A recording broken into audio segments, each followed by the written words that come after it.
Hey guys, so this video is going to feature a couple of different dunk sessions actually. And to start things off, this is going to be my most recent dunk session from vacation. And I do want to say that I just recently started a new volume cycle here at THP Strength. And let's just say it has my bounce gone and I am feeling extremely fatigued. But despite being fatigued, I still managed to hit my dunks, all the routine stuff that I usually do, including a new dunk that I've never done before at the very end. So despite not jumping super well, I'm pretty happy with how this session turned out.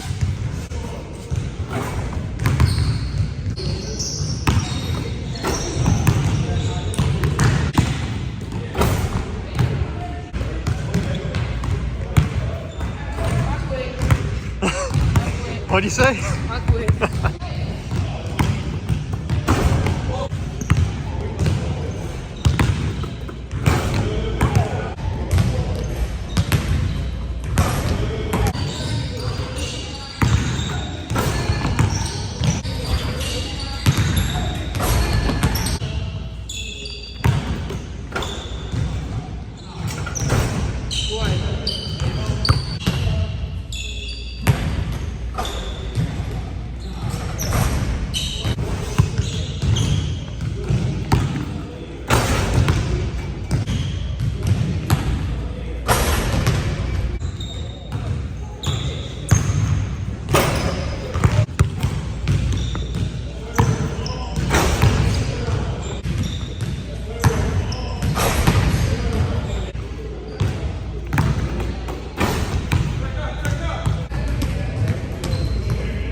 So in this video, I'm going to be doing something a little bit differently. I've never talked over an entire dunk session before, but I need to update you guys on my back, and it's been quite a while since I've done that. So a quick little recap for those of you who are maybe new here or just unfamiliar with my back.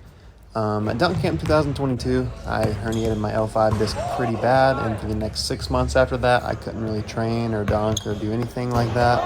I lost the ability to deep squat. I can no longer pull from the floor to this day. But flash forward to now, my back's feeling a lot better day to day, and I can actually dunk now completely pain-free, which is a really, really good thing.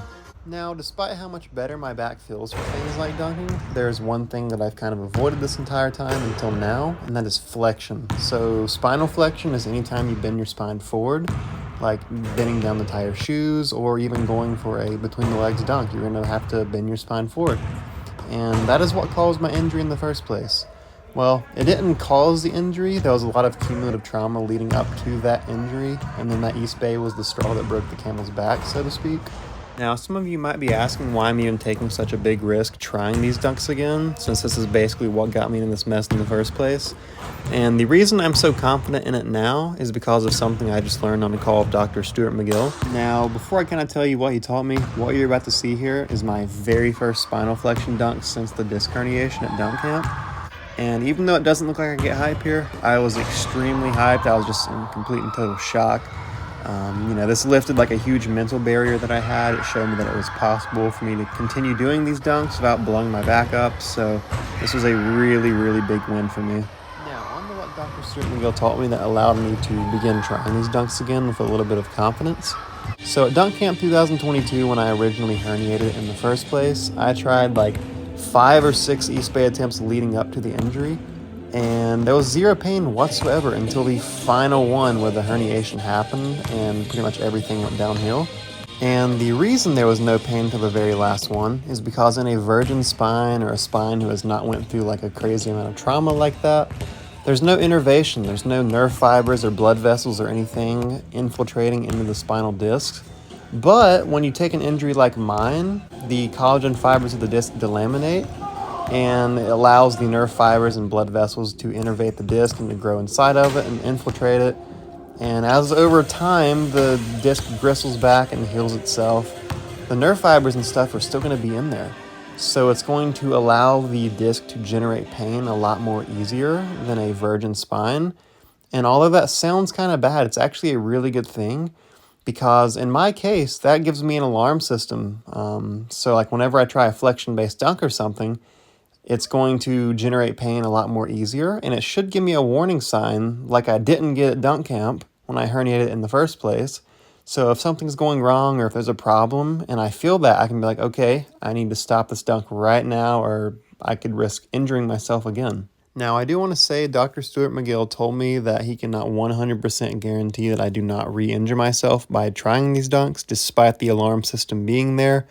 It's going to tell me if something's going wrong, hopefully, but there's no way to say if it's actually going to stop it in time before the injury happens. Now, that being said, that's honestly good enough for me, just knowing that it's not complete luck involved of whether or not I get injured or not. So that being said, I'm willing to take the risks. I'm willing to play a fire. I'm willing to go down this path to see if I can hit these dunks because there's a lot of dunks that I haven't hit yet that involve spinal flexion, and I really want to do them. So, I'm willing to do this. Despite the risk involved, I think it'll be quite the journey.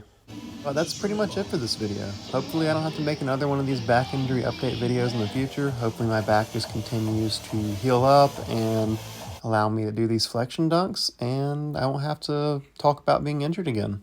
Now, really quick to wrap things up here, I do want to say that I know a lot of people have probably clicked off the video by this point because who wants to sit here all day and listen to me talk about my back? So if you're still here and you're one of the real ones, I want you to leave a comment simply saying okay, just to kind of prove it, and you guys can be in your own little club and no one's going to know what it means. But yeah, I hope you guys enjoyed this little spillage of information about my back, and yeah, I guess that wraps it up.